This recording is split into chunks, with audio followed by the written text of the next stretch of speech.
علمتني الحياة أني صفر في معادلة هذه الحياة، وعلي أن أختار أن أكون ذات اليمين أو أن أكون ذات الشمال.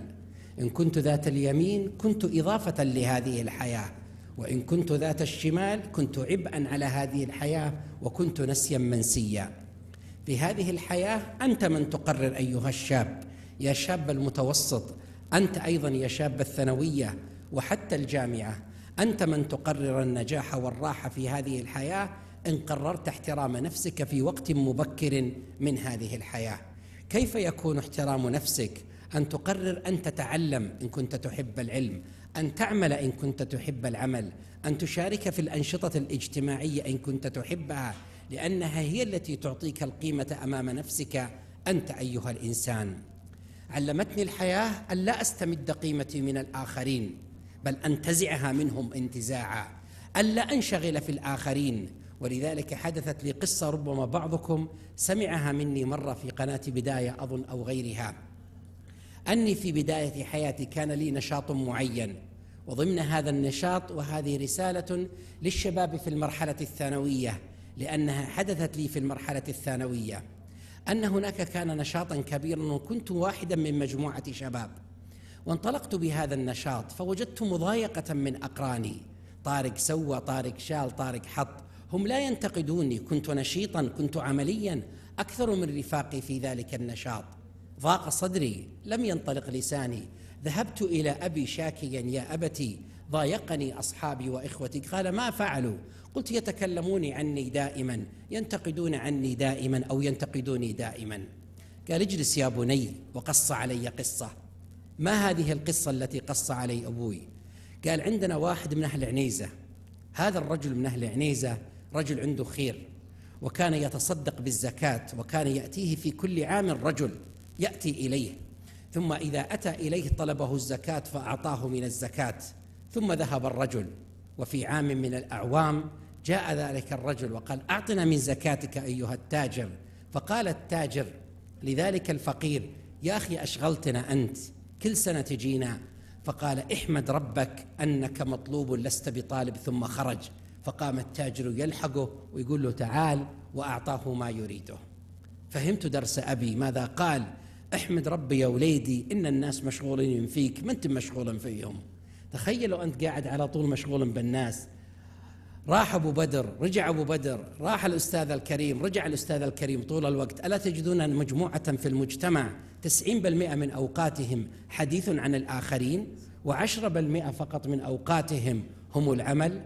أرأيت لو أنفقت 90% بل 100% من وقتك في العمل وتركت الانشغال بالآخرين، ألن يحقق لك النجاح؟ وقبله الراحة.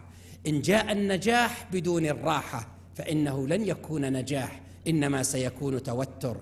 ولذلك ترتقي في النجاح أكثر كلما كان مقرونا بالراحة، وتحول النجاح إلى فلاح إذا ربطته في الحس الأخروي لا كهنوتيا، وإنما بحثا عن الرضا في هذه الحياة.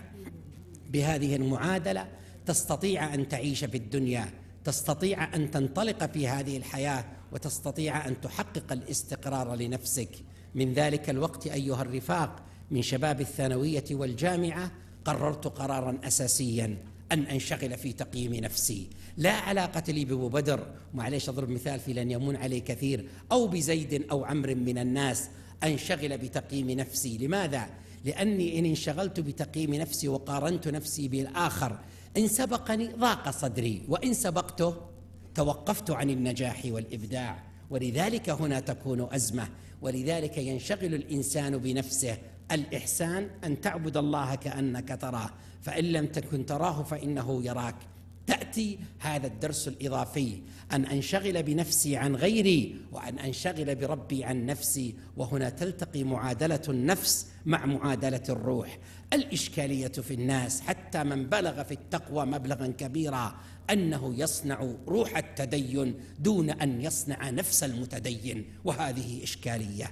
ولذلك في الطرح الإسلامي النبي صلى الله عليه وسلم في صناعته كانت تصنع نفسه قبل البعثة، قبل أن تصنع روحه. ولذلك كان لزاما على الدعاة تأهيل المدعوين في نفوسهم، بناء الثقة بالنفس، مهارة حل المشكلات، القدرة على التعامل مع الضغوط. كان لزاما على مدرس الثانوية، كان لزاما عليك يا طالب الثانوية إن لم يعلموك أن تتعلم هذه المهارات، لا تنتظرها منهم. لما كنا ندرس في الثانوية درسنا أساتذة هم أفضل منا، لكن درسنا أساتذة كنا نظن أنهم أفضل منا، وتبين أننا أفضل منهم كطلاب.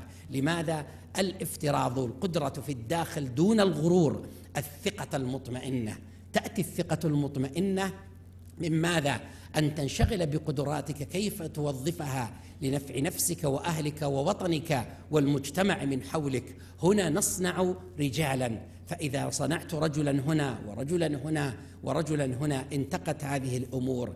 كم من واحد منكم يا شباب الثانوية يظن أنه نكرة لا شيء في هذه الحياة، أنا ما أنفع بشيء لأنه لم يستكشف ذاته.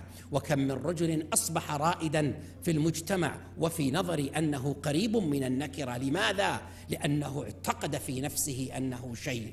إذن اعتقادك في نفسك أنك لا شيء أيها المبدع قد يدمرك، واعتقادك أنك شيء الذي أنت في الأصل ليس عندك القدرة قد يجعلك شيء. إذن الحياة أهي حقائق أم هي افتراضات؟ صدقوني هي افتراضات. هذه الورقة ما اسمها نسميها ورقة، هل هي حقيقة ورقة أم إننا نفترض واتفقنا أن اسمها ورقة وهذه قارورة وهذه زهرة؟ يعني لو اتفقنا سابقا أن هذه اسمها قارورة وهذه زهرة لربما سرنا بهذا الاسم. إذن الحياة هي مجموعة افتراضات نفترضها. إذن نظرتك لنفسك أنت، نظرتك لزوجتك، لزميلك، لغيره، هو ما تفترضه أنت فتلقي هذا الافتراض على الغير. في الحياة اجعل افتراضاتك جميلة، كن جميلا ترى الوجود جميلا، قالها الشاعر. بهذه الافتراضات والطرح الإسلامي يسير مع هذا. أرجع ثانية لصناعة النبي صلى الله عليه وسلم، وهنا أستشهد به لنموذج الإنسان المميز صلى الله عليه وسلم، لا الإنسان الذي أو النبي الذي يقودنا إلى الجنة ويباعدنا من النار. في بعده في نفسه صلى الله عليه وسلم كانت تصنع نفسه قبل البعثة. ولذلك من الأسرار النفسية في خلوة النبي صلى الله عليه وسلم في غار حراء أنه يستمد القوة من ذاته ويستعين بربه.